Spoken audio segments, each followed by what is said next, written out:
Hey, what's up everybody? In this video, I would like to go over 3 things that I believe everybody should consider before getting into precious metals. Before buying your first ounce of gold or your first ounce of silver, consider these 3 things first. Before we get into the video, if you don't mind, please hit the thumbs up button on the video. The first thing that everybody should consider, in my opinion, is are you a collector or are you a stacker? What is a collector? A collector basically buys everything that they want, something to fill in a vacancy, a empty spot in their collection. Premiums in this case usually do not matter. Maybe premiums sometimes matter, but for the most part in general, premiums do not matter. Price does not matter. People just want to buy whatever it is they want, whatever it is they feel they need in their collection. Basically, buy what you like. Just fill in that hole in that collection, in that album. A collector collects. That's what they do. Maybe it's collecting American Silver Eagle proof coins. Maybe it's collecting some other kind of proof coins. Maybe it's collecting vintage numismatic coins, walking liberties, standing liberties, vintage Morgan and P silver dollars. When you're a collector, the possibilities are endless. Now, a stacker, on the other hand, opposite of a collector, a stacker just wants to buy the cheapest possible over spot, lowest over spot. Premiums matter a great deal. Lowest premium possible when it comes to silver, maybe when it comes to gold.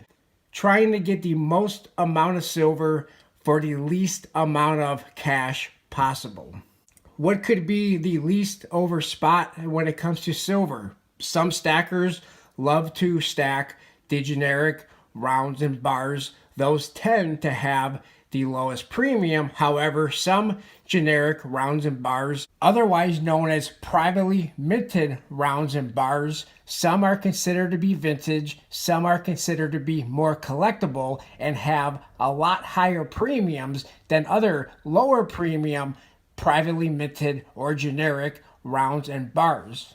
So you really have to watch what it is you're buying. When it comes to rounds and bars, some could be considered more rare than others. Then there's the other stackers who tend to go for the more moderate premiums like I do, and I don't usually go for the cheapest rounds and bars. As you can see in front of you, when I do stack silver, I go for bullion coins. Lately, I haven't been buying a lot of silver in the terms of ounces, but I do like to buy bullion coins when I can find them for a good deal. So you have your stackers who are the lowest over spot possible, the very cheapest silver that they can get their hands on. And then you also have the moderate premiums that are the bullion coins that are more recognizable. Pretty much every coin store is going to know what a silver Britannia is, what a silver maple leaf is, what a American gold eagle is, and what an American silver eagle is.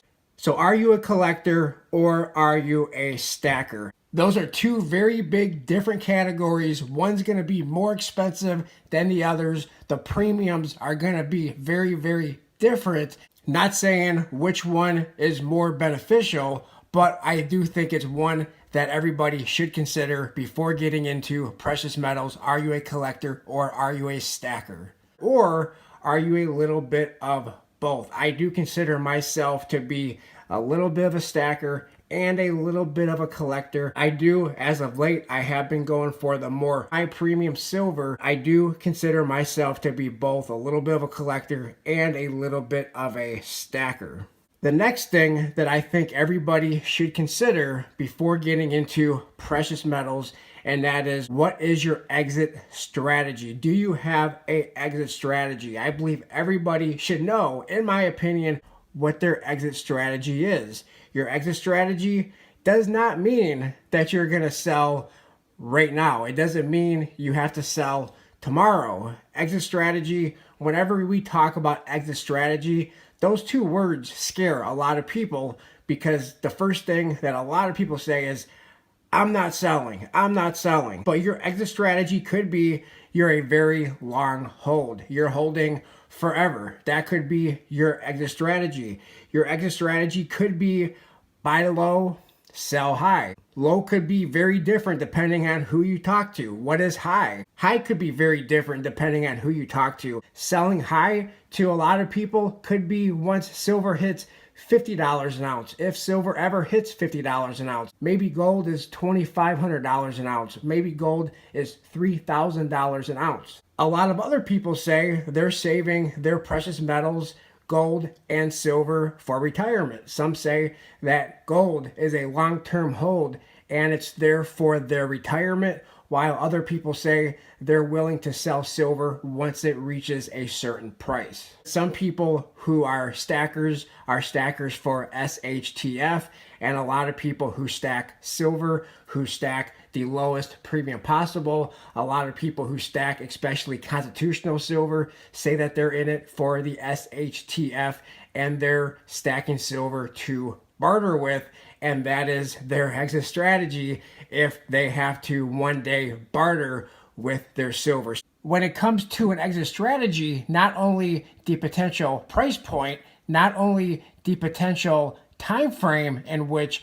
the exit strategy is going to take place, but also who is the potential buyer. How would you potentially sell during this exit strategy? Would it be peer-to-peer? Would it be on social media? Would it be to a potential local coin shop if at that time there's a local coin shop even in the area? Maybe at that time the local coin shop in your area does not exist. So something very important also when it comes to an exit strategy is who is the potential buyer and in which fashion would you sell. Those two words, exit strategy, has a very broad meaning, and that exit strategy could mean a lot of different things to many different people. But what is your exit strategy?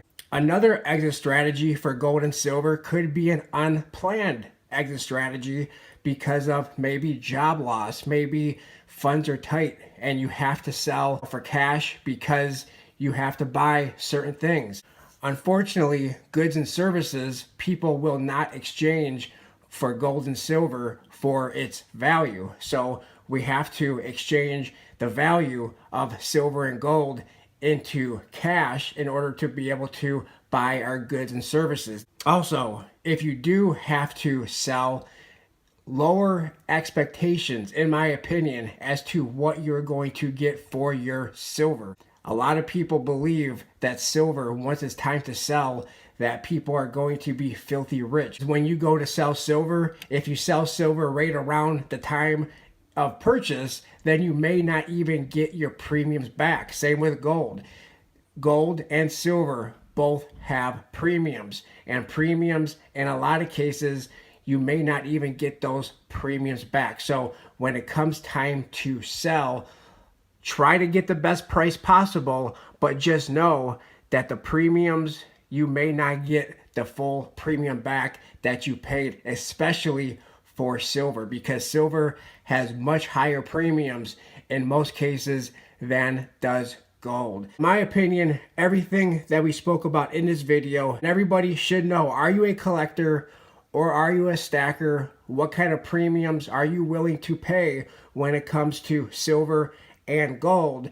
And what is your exit strategy? Let me know what your thoughts are in the comment section below. I appreciate everybody for watching. Please like, comment, subscribe, share this video, and I'll talk to everybody on my next video. Thanks a lot, everyone.